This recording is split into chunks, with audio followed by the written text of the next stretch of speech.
ఆలయంలో వచ్చినటువంటి ప్రతి ఒక్కరికి నా హృదయపూర్వక వందనాలు చెల్లిస్తూ అందులో క్రైస్తవ పుస్తకంలోని 11వ కీర్తన పాడుకుంటూ ఆరాధనాన్ని మహాపరిషత్తులు ప్రేమ కలిగిన మనిషిగా ప్రేమ కలిగిన మా దేవునికి వందనాలు. గడిచిన కాలంలో ప్రేమ కాపాడి సంరక్షించి క్రితం తరాలలో మరి వారి సన్నిధులు మిమ్మల్ని స్తుతించి ఆరాధించి లైవ్ ప్రోగ్రాం ద్వారా మరి ఆడడానికి ప్రభుత్వ వందనాలు. ఇది నా ఆరాధన పాల్గొనటువంటి బిడ్డలను వాక్య పరిశీలించినటువంటి బిడ్డలను జ్ఞాపకం చేస్తుంది. ఈ ప్రసన్నతని కాంతవాదం గురించి సమస్త పూర్ణంగా మర్యాద జరిగించి యేసునామములో అడిగి పెట్టుచున్నాము. ఆమె చూచుచున్నాము నీ వైపు మా ప్రియ జనత, చూచుచున్నాము నీ వైపు మా ప్రియ జనత, చూచుచున్నాము నీ వైపు, చూచుచు నీ ప్రేమ సొంపు సువార్తను దాచుచున్నాము చక్కగా నీ వైపు, చూచుచున్నాము నీ వైపు మా ప్రియ జనత, చూచుచున్నాము నీ వైపు మా ప్రియ జనత, చూచుచున్నాము నీ వైపు.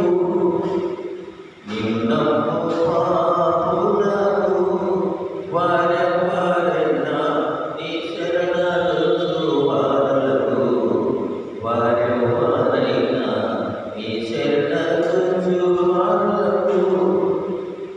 ఇరులకు తేడెంపు నీ దగ్గరలో నడుచు కనపరచుచుందు ఘనమైన నీ కృప, చూచుచున్నాము నీ వైపు మా ప్రియ జనత, చూచుచున్నాము నీ వైపు మా ప్రియ జనత, చూచుచున్నాము నీ వైపు.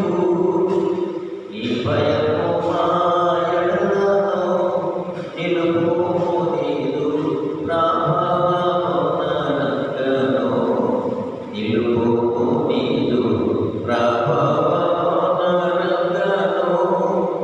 నీ భయము చేము వైభవముందుచు, నీ భయము లేకుండా ఈ భూమిని కొన్నాడు, చూచుచున్నాము నీ వైపు మా ప్రియ జనత, చూచుచున్నాము నీ వైపు మా ప్రియ జనత, చూచుచున్నాము నీ వైపు.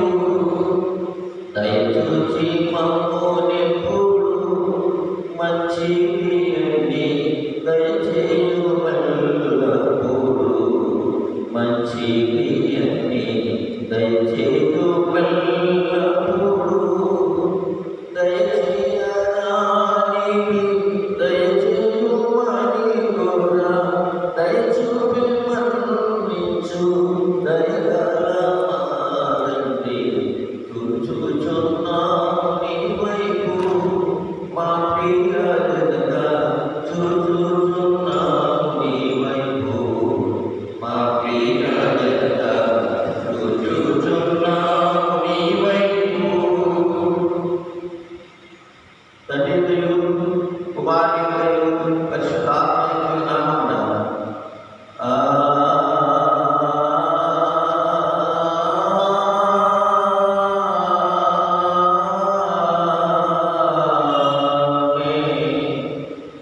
నీవే గురుని సత్యము బయలుదేరచ్చు, అవి నాకు ద్రోచుకును, అవి నీ పరిశుద్ధ పర్వతములకు నీ నివాస స్థలములకు తోడుకుని వచ్చును. అప్పుడు నేను దేవుని బయలుదేరుటకు నాకు ఆత్మ సంతోషము కలిగి దేవుని ఎదుటకు చేరుదును. దేవా నా దేవా సదావరచు నీకు కృతజ్ఞతాస్తుతులు చెల్లించెదను. ప్రభునందు ప్రియులారా, హృదయమున నిర్ణయం సమీపించి ఆయన పాపముని మన ప్రభువైన యేసు క్రీస్తు పేరట మనకు క్షమాపణ దయచేయమని వేడుకొనుచున్నాము.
నీకు విరోధముగా పాపం చేస్తున్నట్టు ఎందుకు ఒప్పుకొనుచున్నాను. కావున మేము మా ప్రభువైన యేసుక్రీస్తు నిమిత్తమున నీ కృపను వెతకొచ్చు వేడుకొచ్చు విధి లేని కనికరం గల నీళ్లకు ఆశ్చర్యంగా వచ్చుచున్నాము. మా ప్రభు చనిపోయితే నిజంటి కుమారించిన మిగిలిన బలగల దేవ మమ్మను కనికరించి ఆయన నిమిత్తమున మా సమస్త పాపముల గురించి మాట్లాడేసి మేము నీ కృప చేత నిజం పొందినట్లు నిన్ను గురించి నిన్నను గురించి సరైన జ్ఞానం ఈ వాక్యం మా ప్రభువైన యేసుక్రీస్తు ద్వారా వేడుకొనుచున్నాను. మన పరలోకపు తండ్రి సర్వశక్తి గల దేవుడు మనల్ని కనికరించి మన కొరకు చనిపోతే దాన్ని కుమారించి ఆయన మూలమున మన పాపములను క్షమించున్నాడు. ఆయన నామమున విశ్వాసం వారి కుమారుడు అధికారం ఇస్తూ వారి తన పరిశుద్ధాత్మను అనుగ్రహించును. నమ్మి బాప్తిస్మం పొందువాడు రక్షింపబడును. ఓ ప్రభు రక్షకులందరికీ దయచేయండి.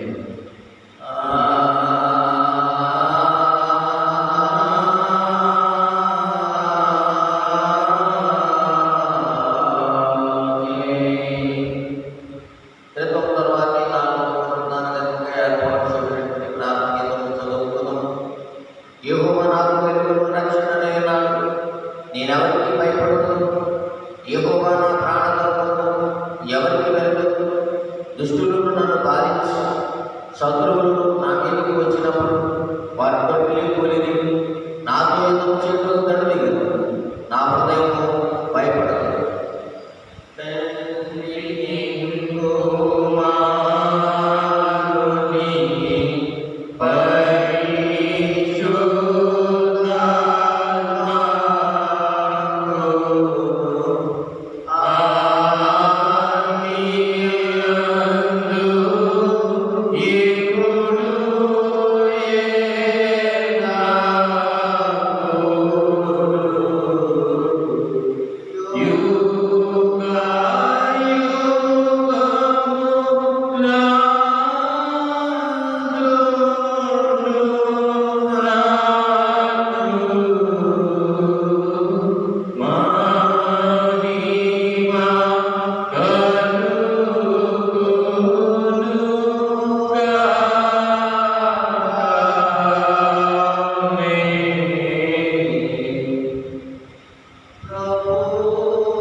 అవసరం వస్తుంది.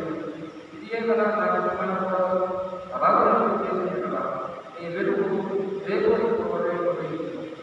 స్వస్థత నీకు తీర్థపడుతుంది.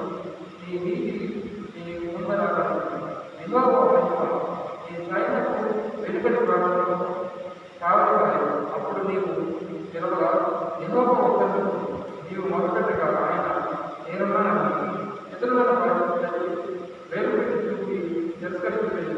ఎట్టదాన్ని కంటే సాధించాలని వారిని ఆశించిన దాన్ని ఆకర్షణ వారికి శ్రమపడిన వారిని తృప్తిపరచని చీకటిలో నీవు ప్రకటించింది. అంధకారం నీవు మధ్యాహ్నం లింగోపరణకు నిత్యపరచింది. శ్రమపరిచిన ఆయనను తృప్తిపరచి నీ ఎముకలను కలగదు. నీరు కలిగిన తోడవలను ఎప్పుడు భూమిచుండు నీటి ఓటవలను ఉండేది. పూర్వకాలంలో పారేపోయిన పనులను నీ జనులకు పెట్టలేదు. అనేక రకముల క్రిందగా పారేపోయిన పునాదులను నీవు మరలా పెట్టలేదు. తిరగబడిన దాన్ని లోపల చేయడానికి దేశంలో నివసించినట్లుగా లోపల సిద్ధపరచుకోవడానికి నీకు పేరు పెట్టుకోలేదు. ఈ దినములకై పరచబడిన పత్రమైన పాఠ్యభాగం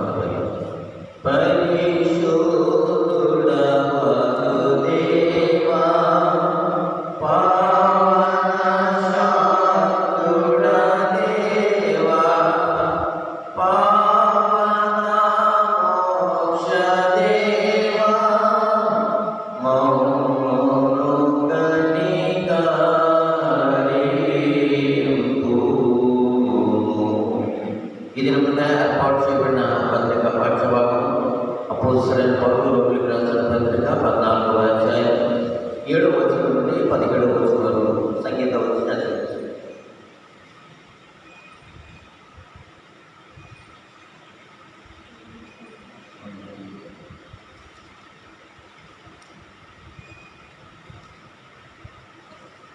రోగులకు రాసిన పత్రిక 14వ అధ్యాయం 7-17 మనలో ఎవరు మన కోసమే బ్రతికాడు, ఎవరికి మన కోసమే చదువుకోడు. మనం బ్రతికిన బ్రతుకు కోసమే చదువుతున్నాము, చనిపోయిన బ్రతుకు కోసమే చదువుకోవాలి. కాబట్టి మనం బ్రతికిన చనిపోలేదు, ప్రభువారు మన మృతులను సజీవంగా కోల్పోయినట్లు ఇందు నిమిత్తమే కదా క్రీస్తు చనిపోయిన వల్ల బ్రతికాడు. అయితే నీ కుమారుడు నీ సహోదరుడికి తీర్పు తీర్చలేదా? నీ సహోదరుని నిరాకరింపలేదా? మనమందరము దేవుని న్యాయపడగలిగిన నిలుపు. నా తోడు ప్రతి మోకాలలో నా ఎదుట ప్రతి నాలుగైదు దేవుని స్తుతించును అని ప్రభు చెప్పుచున్నాను అని రాయబడినది కనుక మనలో ప్రతివాడిని తన గురించి దేవునికి లెక్క అప్పగలడు.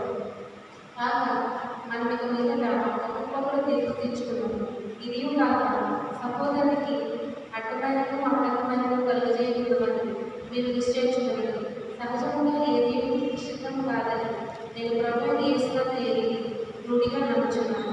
అయితే ఏదైనా నిశ్చితమని తెలుసుకున్న వారికి అది నిశ్చితం.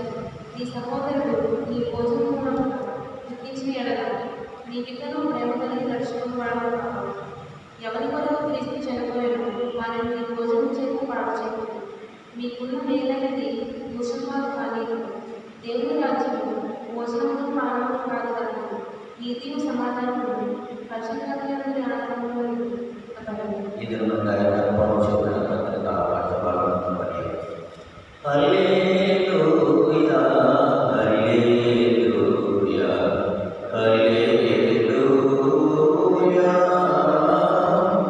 ఈ దినమున ఏర్పాటు చేయబడిన సువార్త పాఠ్యభాగం పరిశుద్ధులైన మత్తయి రాసిన సువార్త 5వ అధ్యాయం 43వ వచనం నుంచి 48వ వచనం వరకు అభిషేకం.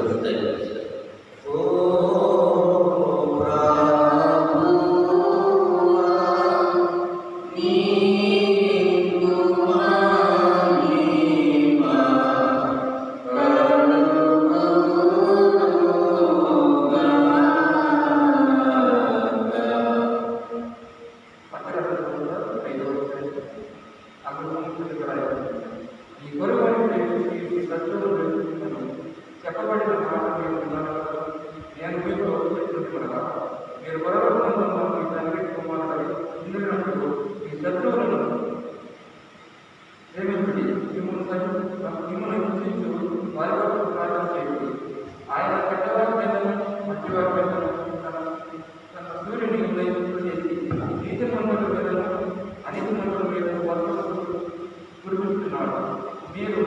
మిమ్మల్ని ప్రేమించే వారిని ప్రేమించిన నీకేమి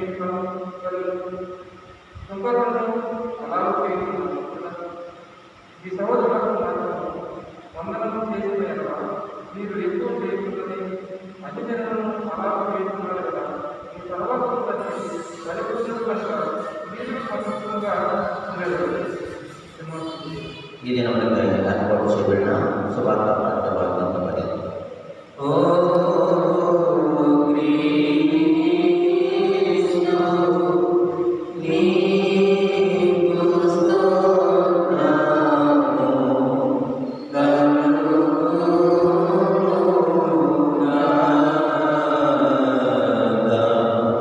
మనమందరము అపోస్తలుల విశ్వాస ప్రమాణము అంటే విశ్వాస ప్రమాణంగా ఒప్పుకుందాం.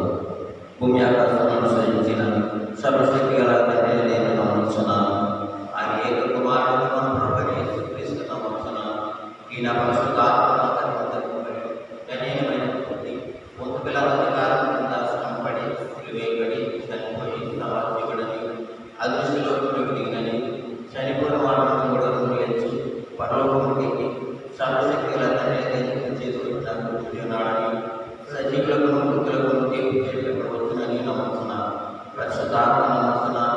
పరిశుద్ధ క్రైస్తవ సంఘముకు పరిశుద్ధుల సహవాసం పాప క్షమాపణ శరీర పునరుద్ధానం నిత్య జీవనం నమ్ముతున్నాను.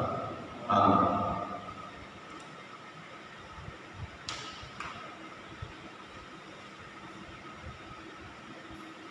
అందరూ కలిసి వాక్యం పుస్తకంలో 7వ కీర్తన పల్లవి చివరి చరణం పాడుతుంది. వాక్య భాగాలకు వెళ్తారు. సన్నుతింతు ప్రభు సన్నుతింతు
మన తండ్రి దేవుని ప్రభువైన యేసుక్రీస్తు కృపయు సమాధానములు అందరికీ కలుగును.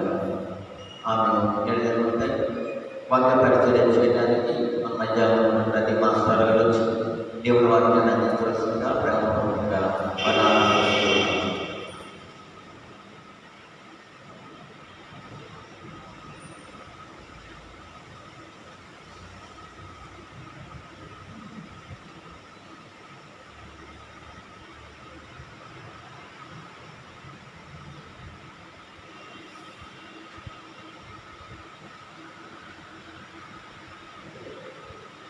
దేవుని పరిశుద్ధ నామానికి మహిమ కలుగును గాక.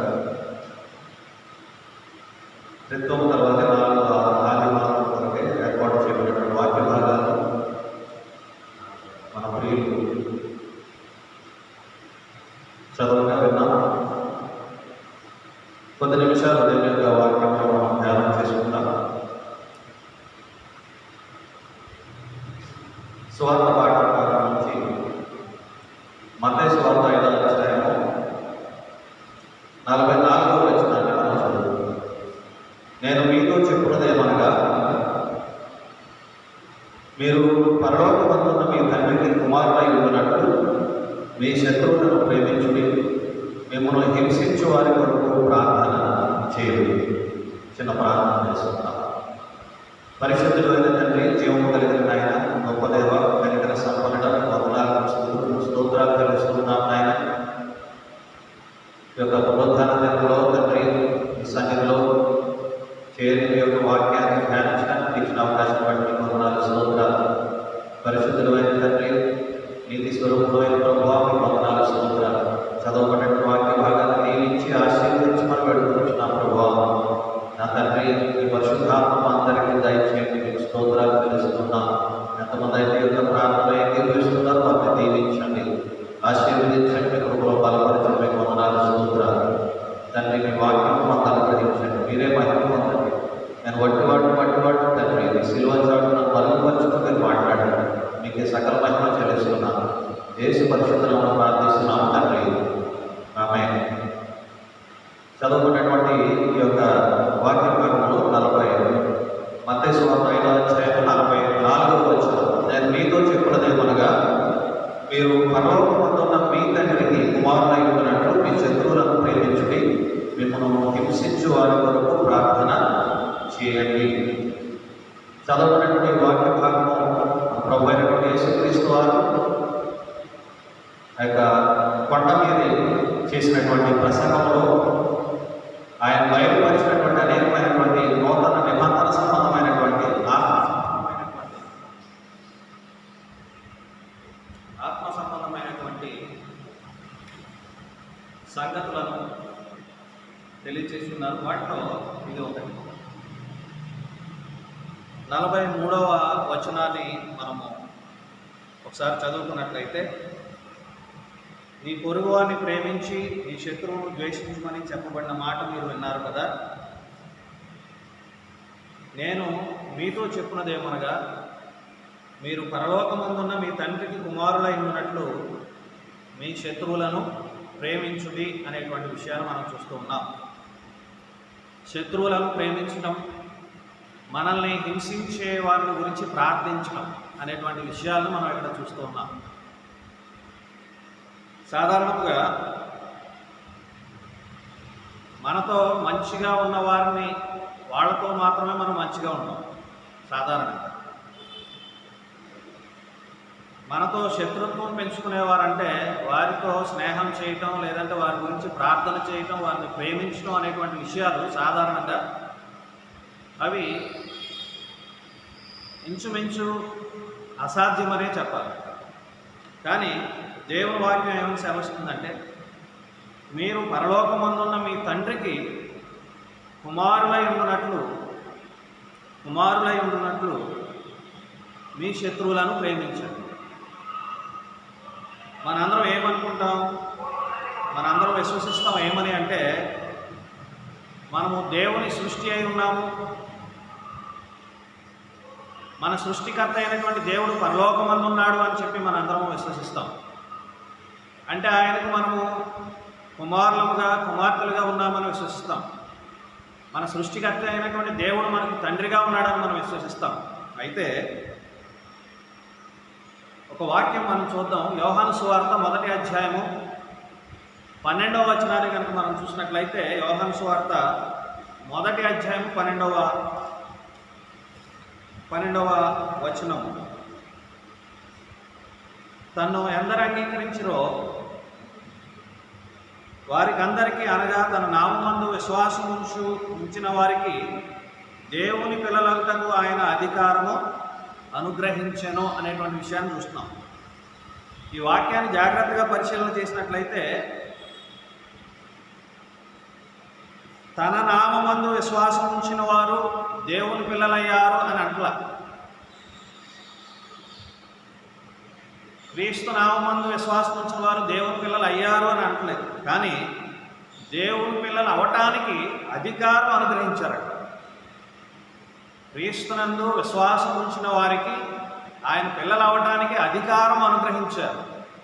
ఈ రెండింటికి కూడా ఒక భేదం ఉంది, ప్రధానమైనటువంటి తేడా ఉంది. జాగ్రత్తగా మనం ఆలోచన చేసినట్లయితే, ఉదాహరణకి ఒక వ్యక్తి ఎన్నికల్లో నిలబడి ఎమ్మెల్యేగా పోటీ చేసి గెలిచాడు అని అనుకుందాం. ఆ గెలిచిన తర్వాత వెంటనే ఆయన యొక్క సంతకం చెల్లదు. ఎప్పుడు చెల్లుతుంది? ఆయన ఎమ్మెల్యేగా ప్రమాణ స్వీకారం చేసిన తర్వాత, ఆయన ఆ పదవిని స్వీకరించిన తరువాత అతని యొక్క అధికారపు సంతకం అనేటువంటిది చెల్లుతూ ఉన్నది. అలాగే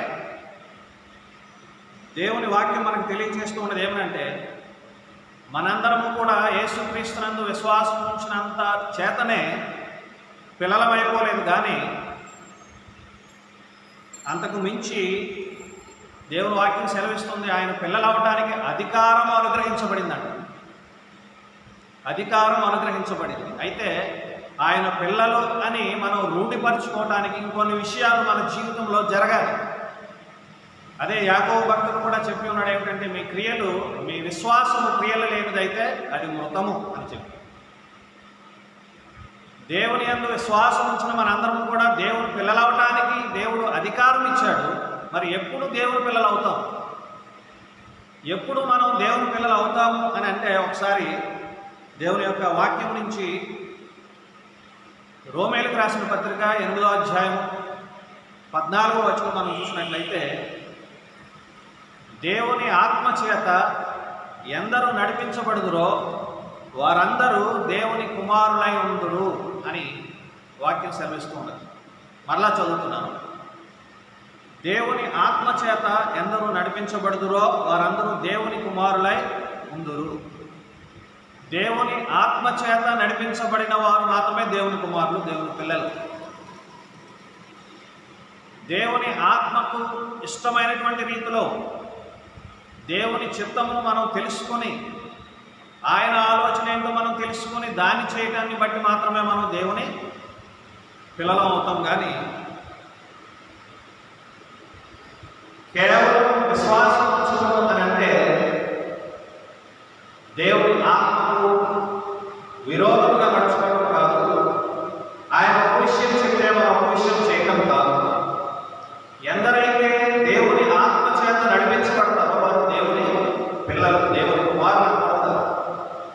కాబట్టి ఆత్మ చేత నడిపించబడటం అంటే ఆయన చిత్తాన్ని మనం తెలుసుకొని ఆ చిత్తాన్ని మనం చేయాలి. దేవుని యొక్క ఇష్టాన్ని మనం తెలుసుకొని ప్రవర్తించాలి. దేవుని యొక్క ఆలోచనను మనము తెలుసుకోవాలి కదా. మత్తయి సువార్త 5వ అధ్యాయంలో మనం చదువుకున్న 44వ వచనం మనం చూసినట్లయితే, మీరు పరలోకమందున్న మీ తండ్రికి కుమారులై ఉన్నట్లు, పరలోకంలో మీ తండ్రి ఉన్నాడు, ఆయన నిజంగా మీరు కుమారులై ఉండాలంటే మీరు ఏం చేయాలి? నీ శత్రువులను ప్రేమించాలి, మిమ్మల్ని హింసించే వారికి ప్రార్థించాలనేటువంటి విషయాన్ని మనం చూస్తున్నాం. ఒక విషయాన్ని అడుగుతాను, మన శత్రువులను ప్రేమించడం, మనల్ని హింసించే వారి గురించి ప్రార్థించడం అనేటువంటి విషయాలు మన స్వబుద్ధిని ఫాలో అవుతున్నప్పుడు మనం చేయగలుగుతామా? మన సొంత బుద్ధిని వాడినప్పుడు మనం శత్రువులను ప్రేమించగలుగుతామా? మన సొంత బుద్ధి వాడినప్పుడు మనం హింసించే వారి గురించి ప్రార్థించగలుగుతామా? ఒకసారి ఆలోచన చేద్దాం. అలా చేయలేదు.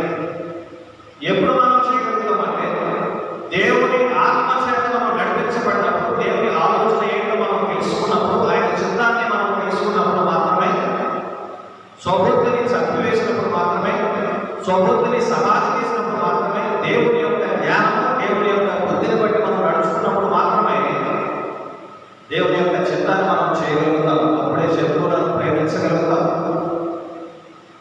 దేవుని యొక్క విశ్వాసం ఉంచినటువంటి వాళ్ళు ఎంతో మంది భక్తులు దేవుని యొక్క చిత్తాన్ని జరిగించారు, వారి యొక్క ఇష్టాన్ని విడిచిపెట్టేశారు. మదర్ తెరీసా లాంటి వారు, ఎంతో మంది భక్తులు వారి యొక్క స్వబుద్ధిని విడిచిపెట్టేసి దేవుడు ఎక్కడికి వెళ్ళమంటే వారు అక్కడికి వెళ్ళారు. దేవుడు ఏమి చేయమంటే వారు ఆ పనులు చేసుకున్నారు. వారి సొంత ఇష్టాన్ని పక్కన పెట్టేశారు. అటువంటి వారు ఏం చేయగలుగుతారంటే శత్రువుని ప్రేమించగలుగుతారు. దేవునికి స్తోత్రం కలుగుగా. హల్లెలూయా. ఏమండి? కాబట్టి ఈ విషయంలో దేవుని ఆలోచనకు మనం లోపడాలి. దేవుడిని మనం మాదిరిగా పెంచుకోవాలి. మత్తయి సువార్త 5వ అధ్యాయంలో 48వ వచనంలో ఒక విషయం ఉంది. ఏమిటంటే, మీ పరలోకపు తండ్రి పరిపూర్ణుడు అనేటువంటి విషయాన్ని మనం చూస్తున్నాం. మీ పరలోకపు తండ్రి పరిపూర్ణుడు. ఆయన పరిపూర్ణుడు అని చెప్పడానికి ఆయనలో ఒక లక్షణం చెప్పబడింది. ఏమిటంటే అది 45వ వచనం చదువుతున్నాను. ఆయన చెడ్డవారి మీదను మంచివారి మీదను తన సూర్యుని ఉదయింపచేసి నీతిమంతుల మీదను అనీతిమంతుల మీదను వర్షము కురిపించుచున్నాడు. దేవుడు పరిపూర్ణుడు ఎందుకయ్యాడు అనేటువంటి విషయాన్ని చెబుతూ ఇక్కడ ఒక లక్షణాన్ని చెబుతున్నాడు. చాలా లక్షణాలు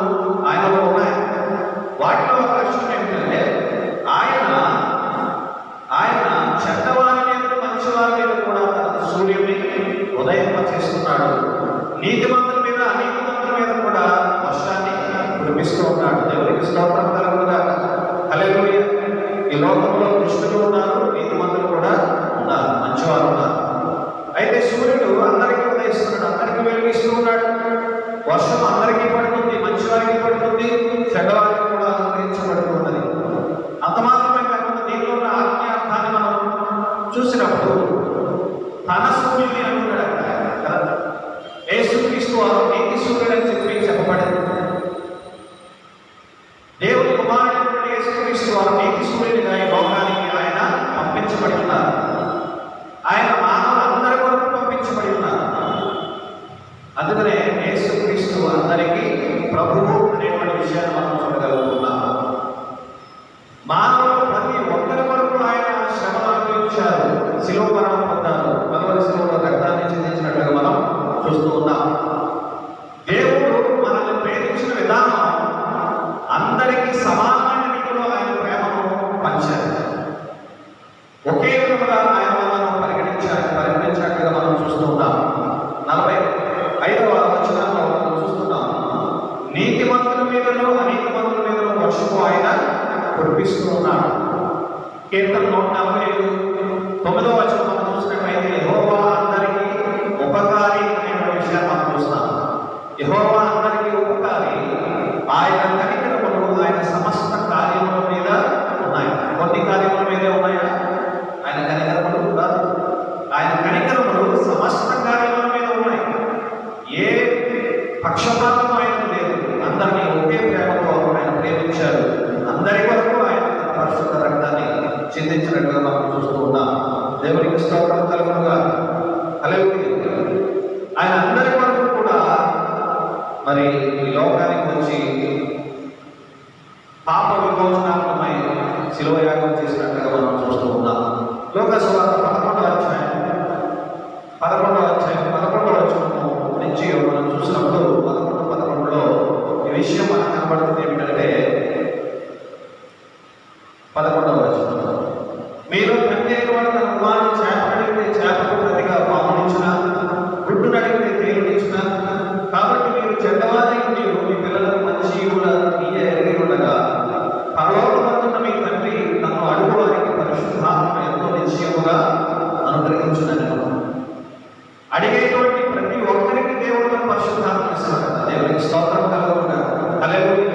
తన సూర్యుని అంటే క్రీస్తుని అందరి కొరకు ఇచ్చాడు.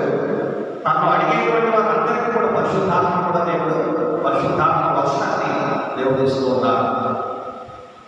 వారు మంచివారైనా చెడ్డవారైనా తమ ఎన్నికలో మేము నీతిమంతులు అనుకునే వారిని దేవుడు అనుగ్రహిస్తున్నాడు. మేము దుష్టులకు పాపము పశ్చాత్తాపడిన దేవుడు వారికి అనుగ్రహిస్తున్నారు. ఇటు రీతిగా దేవుని యొక్క ప్రేమ ప్రతి ఒక్కరి మీద కుమ్మరింపబడుతూ ఉండగా మన హృదయాలు ఏ విధంగా ఉన్నాయంటే స్వనీతిని మనం ఆధారం చేసుకొని నేను మంచివాడను, ఆ ఫలానా పక్కవాడు మంచివాడు కాదు, ఫలానా వ్యక్తి మంచి వ్యక్తి కాదు, అతని క్రియలు బాగోలేవు అని సాటి వ్యక్తికి మనం సాధారణంగా ఏం చేస్తున్నట్టు తీర్పు తీర్చేటువంటి సాహసం చేస్తున్నాం. అది చేయవద్దని నేను పాఠాలు దేవుని వాక్యంలో మనకి తెలియజేస్తూ ఉన్నాయి.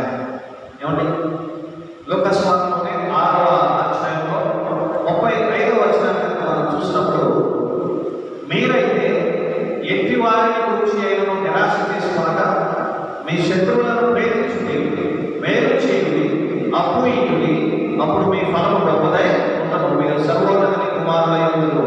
ఆయన కృతజ్ఞత లేని వారి ఎడలను దుష్టుల ఎడలను ఉపకారి అయి ఉన్నాడు. ఎంత చక్కని మాట. ఆయన కృతజ్ఞత లేని వారి ఎడల దుష్టుల ఎడల కూడా ఉపకారి. మనం ఏం చేస్తాం? ఉపకారం చేస్తే ఉపకారం చేస్తాం. మన ఎడలో చూసుకుంటాం కదా, పక్కన వాడు ఏదైనా ఓరేసారనుకోండి, మళ్ళా మనం మనం ఏం చేస్తాం? వాడికి కూడా చేస్తాం. ఈ లోపు అడుగులో ఎవరైనా వచ్చారనుకోండి, మనం లోపలికి చేయకాడే లేదండి కదా. ఒక సింపుల్ థింగ్, రోజు జరిగేటువంటి విషయం. అంటే మనం ఎవరికైతే మనకు ఉపకారం చేస్తున్నారో వాడికే చేయాలనుకుంటున్నాం, కానీ ఏమి చేయలేని వారికి మనం ఏమి ఇవ్వాలనుకోవట్లేదు. ఇది చాలా మరి విచారించవలసినటువంటి విషయం.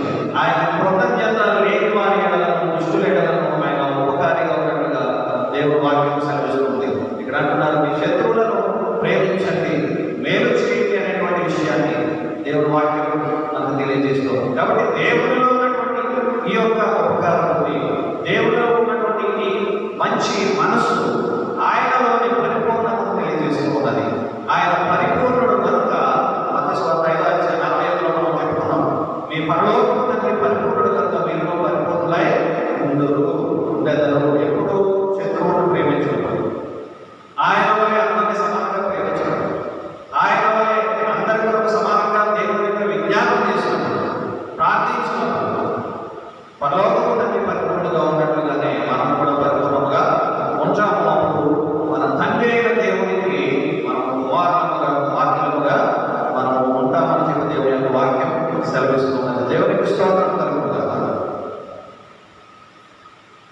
తదుపరి వాక్యం మనం చూసినట్లయితే ఫిలిప్పీయులకు రాసిన పత్రిక 2వ అధ్యాయం 14-15 రోజులలో మనం చూసినట్లయితే, మీరు మూర్ఖమైన వక్రజనము మధ్య నిరపరాధులను నిష్కలంకులను అనిత్యులైన దేవుని కుమారులకు సడుగులను సంశయములను మాని సమస్త కార్యములను చేయండి అనేటువంటి విషయాన్ని చూస్తున్నాం.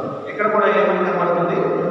మనము దేవుని కుమారులు అన్నట్టు. ఎలాంటి దేవుని కుమారులు అంటే అనిత్యులమైనటువంటి నిష్కలంకమైనటువంటి నిరపరాధులైనటువంటి దేవుని కుమారులుగా ఉండాలంటే ఏం చేయాలంటే, మూర్ఖమైన వక్రజనం మధ్య సడుకోకుండా సంశయపడకుండా దేవుని నామంలో సమస్త కార్యాలను మనం చేయాలని చెప్పి దేవుని వాక్యము సెలవిస్తూ ఉందని, మనము ఈ లోకంలో మూర్ఖమైనటువంటి వక్రజనం మధ్య మనం బ్రతుకుతున్నాం అనేటువంటి విషయం మనం జ్ఞాపకం చేసుకోవాలి. అయినప్పటికీ వారి పట్ల తీర్పు తీర్చేటువంటి దృష్టితో కాకుండా వారిని ప్రేమించేటువంటి దృష్టిలో మనము ఉండాలని చెప్పి దేవుని వాక్యం సెలవిస్తూ ఉంది.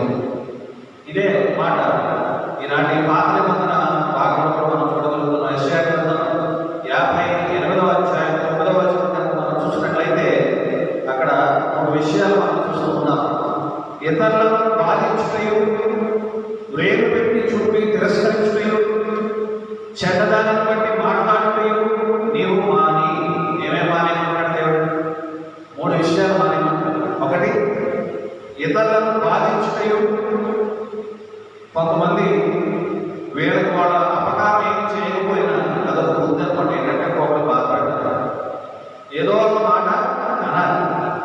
వాళ్ళు బాధపడుతుంటే చూసి ఆనందించేటువంటి ఆ దుష్టుని యొక్క స్వభావం, దాన్ని మానుకోమని దేవుని వాక్యం సెలవిస్తుంది. రెండవది ఏంటంటే, వేలు పెట్టి చూపి తిరస్కరించుటయు. అంటే ఫలానా విషయంలో ఏదో అని చెప్పి పాయింట్ అవుట్ చేసి అతన్ని తిరస్కరించడం అనేటువంటిది దేవుడు చిత్తానుసారమైనటువంటి కాదు. కానీ అతని భక్తి జీవితంలోనికి మరల తప్పి భక్తి జీవితంలోనికి అతను ప్రోత్సాహపరచుట దేవుడు చిత్తమై ఉన్నది. కాబట్టి ఈ రెండవది. మూడవ దాన్ని చూసినట్లయితే, చెడ్డదారిని బట్టి మాటలాడుట నీవు మాని. మరి ఇతరులను బాధించవద్దు, ఇతరులను తిరస్కరించవద్దు, చెడ్డదారిని బట్టి మాట్లాడవద్దు అనేటువంటి విషయాన్ని మనం ఇక్కడ చూస్తూ ఉన్నాం. అయితే మనము ఏం చేయాలి అనేటువంటి విషయాన్ని మనం అక్కడ చూడగలుగుతున్నాం. యెషయా గ్రంథం 58వ అధ్యాయంలో మరి ప్రభువు వారు చెప్తున్నారు, ఆయన ఏర్పాటు చేసుకున్నటువంటి ఉపవాసం ఉంటుందంట. ఏమండి? ఆయన ఇష్టమైనటువంటి ఉపవాసం ఉంటుందంట. ఉపవాసం అంటే మనం అన్నమానేసి దిగాలుగా కూర్చుని ఇప్పుడు ప్రార్థన చేయాలా అన్నట్టుగా కాకుండా, నిజమైనటువంటి దేవునికి ఇష్టమైనటువంటి ఉపవాసం ఏమిటి అని అంటే 6వ వచనంలో చెప్తున్నారు అక్కడ, దుర్మార్గులు పెట్టిన కట్టలను విప్పుటయు, కాడి మార్గములను తీయటయు, బాధింపబడిన వారిని విడిపించుటయు, ప్రతి కాడిని వెనుకొట్టి నేను ఏర్పరచుకున్న ఉపవాసము కదా. నిజమైంది. దేవుని యొక్క వాక్యం సెలవిస్తూ ఉన్నది. బాధింపబడే వారి యొక్క ఆ బంధకాలను బాధించు. చాలా మంది చూడండి, దేవుని బిడ్డలు అనేసరికి, క్రైస్తవ బిడ్డలు అనేసరికి వాళ్ళ మీదకి మంత్రాలు ప్రయోగించడం, చేతపనులు చేయడం, ఇలాంటివన్నీ చేస్తూ ఉంటారు. సాతాను యొక్క బంధకాలను వారి మీదకి ప్రయోగిస్తూ ఉంటారు. దేవుని యొక్క బిడ్డలు ఏం చేయాలంటే, ప్రార్థనను బట్టి ఎవరైతే అటువంటి బంధకాలు ఉన్నారో వారు ఆ బంధకాల నుంచి విడిపించబడటానికి మనం ప్రార్థన చేయాలని దేవునికి ఇష్టమైనటువంటి ఉపవాసం అని చెప్పి దేవుని వాక్యం సెలవిస్తూ ఉంటుంది. అలాగే ఆకలి ఉన్న వారికి మరి ఆహారం పెంచుట, దిగుమాలను పేదలను ఇంట చేర్చుకుంటారు, వస్త్రగీతలు కనబడినప్పుడు వారికి వస్త్రములు ఇచ్చుట, ఇదే కదా నాకు ఇష్టమైన ఉపవాసం. అవసరంలో వారికి మరి ఆ యొక్క అవసరం గమనించి వారికి అవసరమైన దాన్ని ఇవ్వడం అనేటువంటిది దేవునికి ఇష్టమైనటువంటిది. అలా చేసినట్ట అక్కడ చూడండి, అలా నువ్వు చేసిన ఈ వేగుచుకోలే ఉదయించును, స్వస్థత నీకు శీఘ్రముగా లభించును, నీ నీతి నీ ముందర నడుచును, యెహోవా మహిమ నీ సైన్యములు వెంటనే భాగము కావలి కాయు. అప్పుడు నీవు పిలువగా యెహోవా ముందర నిలుచును, నీవు మొరపెట్టగా ఆయన నేనున్నాను. ఇవేమీ చేయకుండా నేను ఎంతో ప్రార్థన చేస్తున్న దేవుడు నాకు ఏమీ ఇవ్వడం లేదు, నా ప్రార్థనకి ఏమి సమాధానం రావడం లేదు అనేది విషయాలు మరి కేవలం అపహాస్యాస్పదం. చిత్త ప్రకారం ఆయన చిత్త మేరకి, ఆయన యొక్క ఆలోచన మేరకి, స్వబుద్ధిని మానుకుని దేవుని యొక్క జ్ఞానంతో మనం ప్రవర్తించినప్పుడు దేవుడు మనతోటి ఉంటాడట. మనం నోరు తెరిచి అడిగినటువంటి ప్రతి ఏమడుగుతాము, ఆయన చిత్తమైతే అడుగుతాం, కానీ మన ఇష్టమైతే అడగలేదు. ఆయన చిత్తమైతే అడిగినప్పుడు దేవుడు చెప్తున్నాడు కదా, నా చిత్తానుసారంగా మీరు ఏమి అడిగినామో నేను మీకు ఇస్తాను. దేవునికి స్తోత్రం కలుగుగా. హల్లెలూయా. కాబట్టి ఈ యొక్క వాక్య భాగాలన్నింటిలో దేవుడు మంచి ఆశీర్వాదాలు ఉంచారు. ఆ విధంగా చూసినట్లయితే, కింద చూసినట్లయితే, నీవు నీరు కట్టిన తోటలను ఎప్పుడు ఊరు చుట్టూ నీకు ఉండవలను ఉండేది. పొద్దున వాగ్దానాలు వాట్సాప్లో పంపుతూ ఉంటారు. ఏమని? ఇలాంటి ఆశీర్వాదకరమైన వాక్య భాగాలన్నీ పంపుతారు. నీకు నీరు కట్టిన తోటలను ఎప్పుడు ఊరు చుట్టూ నీకు ఉండవలను ఉండేది.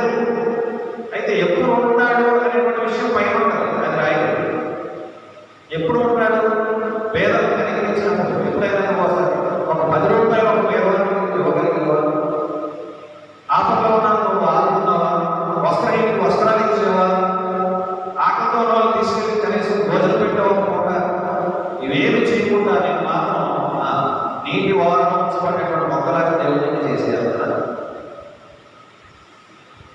క్రియలు కూడా చాలా ముఖ్యమైనటువంటి క్రైస్తవ జీవితంలో మనం విశ్వసించేటువంటి విశ్వాసానికి మన క్రియలు కూడా వాళ్ళని దేవుని యొక్క వాక్యం సెలవుస్తుంది. అలా ఉన్నప్పుడు మాత్రమే మన పరలోకపు తండ్రికి మనం నిజమైనటువంటి కుమారులుగా మనం ఉంటామని చెప్పి దేవుని యొక్క వాక్యము సెలవిస్తున్నది కనుక ఎవరైనా రోమేలకు రాసిన పత్రిక 14వ అధ్యాయం, రోమపత్రిక 14వ అధ్యాయం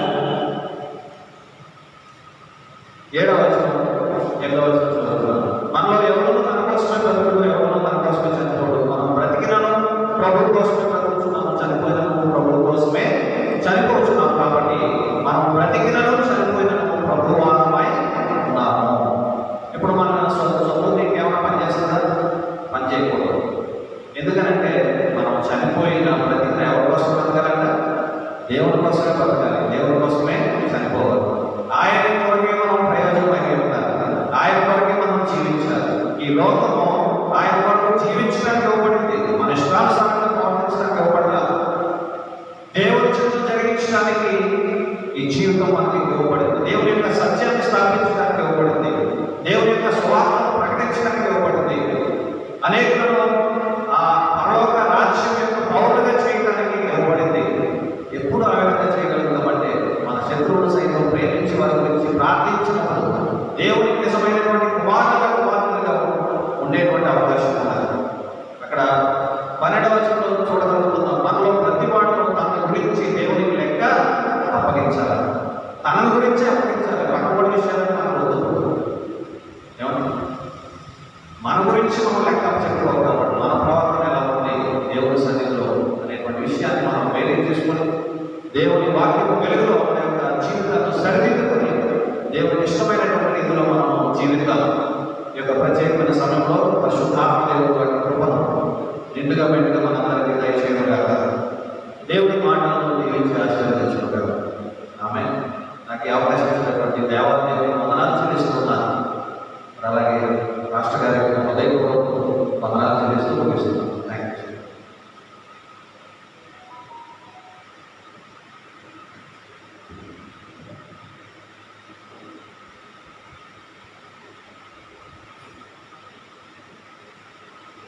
నేను విన్నాను వాస్తవానికి ప్రతి మాస్టర్ గారికి చాలా ఇంపార్టెంట్ చేసుకున్నాను.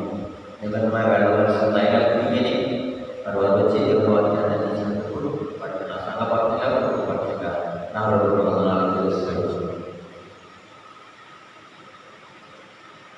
దేవుడు మనకి ఇచ్చినటువంటి ఈ అవకాశాన్ని మనం జ్ఞాపకం చేసుకుంటూ మరి కరోనా వైరస్ కాలంలో కూడా ఈ లైవ్ ప్రోగ్రాం ద్వారా దేవుని వర్తమానాన్ని అందించడానికి దేవుడి మహాకృపను బట్టి దేవుడికి స్తుతులు స్తోత్రాలు చెల్లించాలన్నాము. కాబట్టి విశ్వాసంతో ముందుకు వెళుతూ మన జీవితాలను తొట్టుపాటు లేకుండా శాంతి సమానంతో ప్రభు వైపు చూస్తూ ముందుకు కొనసాగడానికి పరిశుద్ధాత్మ దేవుడు సహాయం చేసి నడిపించిందిగాక. ఆమె సమస్త జ్ఞానం ఇచ్చిన దేవుడి సమాధానం యేసుక్రీస్తు వల్ల కావలెనుగాక. ఆమేన్. దేవా నా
ఫేస్బుక్ లైవ్ ప్రోగ్రామ్ ద్వారా, యూట్యూబ్ ద్వారా మరి మాతో పాటు ఏకీభవించినటువంటి సంఘ విశ్వాసులకు, గ్రామస్తులందరికీ ఇస్తున్నాను. నా హృదయపూర్వక వందనాలు చెల్లిస్తున్నాను. మరి ఒక విషయాన్ని గమనించాలి. వచ్చే ఆదివారం సంస్కార ఆరాధన సంఘం అందరితో కలిపి ఆరాధన ప్రారంభించబడుతుంది కనుక మాస్క్ ధరించి శానిటైజర్తో మీ గృహాల నుండి దేవాలయం రావాల్సిందిగా మనం చూస్తూ ఉన్నాము. చిన్న బిడ్డలను తీసుకుని రావద్దని మనం చూస్తూ ఉన్నాము. అదేవిధంగా ఎటువంటి మరి అనారోగ్య సంబంధమైన కారణాలు ఉన్నట్లయితే వారు దయచేసి గృహంలోనే ఉండి మరి లైవ్ ప్రోగ్రాం ద్వారా కానీ మైక్యంత్రం ద్వారా కానీ మరి వాక్యానికి ఆరాధనలు ఎక్కిపించాలని మీ అందరికీ తెలియజేస్తూ ఉన్నాము. అదేవిధంగా మనంత జాగ్రత్తలు పాటిస్తే అంత మరి ఉన్నతంగా మన కుటుంబాలు మరి భద్రపరచబడతాయి కనుక తగు జాగ్రత్తలు తీసుకుంటూ ముందుకు వెళ్ళాలని